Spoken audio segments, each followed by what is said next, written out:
పిల్లల్ని పెంచటం అంత సులువు కాదు. మనందరికి అది చాలా బాగా తెలుసు. కానీ అంత మాత్రాన మీరు అన్ని విషయాలకి కంగారు పడమని కాదు. నేను దీని గురించి ఎందుకు మాట్లాడుతున్నాను? ఎందుకంటే ఈ రోజుల్లో సమాజంలో దీని పట్ల ఎంతో భయం నెలకొంది. చిన్నారికి ఎప్పుడైనా కాస్త నలతగా ఉన్నా ప్రతిసారి తల్లిదండ్రులు విపరీతంగా ఆందోళన చెందుతున్నారు. దయచేసి కంగారు పడకండి. ప్రతి సమస్య అత్యవసర పరిస్థితి కాదు. మీ చిన్నారికి జ్వరం వచ్చి ఉండొచ్చు, చిన్నారి వాంతి చేసుకుని ఉండొచ్చు, కాస్త నీళ్ల విరేచనం అయి ఉండొచ్చు, లేదా చర్మం మీద దురదలొచ్చి ఉండొచ్చు. ప్రతిదాన్ని అత్యవసర అంశంగా చూడకండి.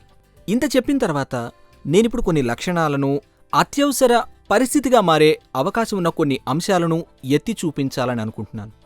ఉదాహరణకి, చిన్నారి 12 గంటలకు పైగా మూత్ర విసర్జన చేయకపోవడం, చిన్నారి 12 గంటలకు పైగా ఆహారం తినకపోవడం, మందులిచ్చిన తరువాత కూడా విపరీతంగా అంటే 104కి మించి జ్వరం వస్తూ ఉండడం, విపరీతమైన నీరసంగా ఉండడం, ఎవరితో కలవకపోవడం, ఆఖరికి నవ్వకపోవడం, పరిసరాల పట్ల ఆసక్తి చూపించకపోవడం, ఇవన్నీ కూడా మీరు మీ చిన్నారిని ఓ పిల్లల డాక్టర్కి తక్షణమే చూపించాలని సూచించే కీలకమైన అంశాలు. ఏది ఏమైనా సరే దయచేసి ముందుగా కంగారు పడకండి.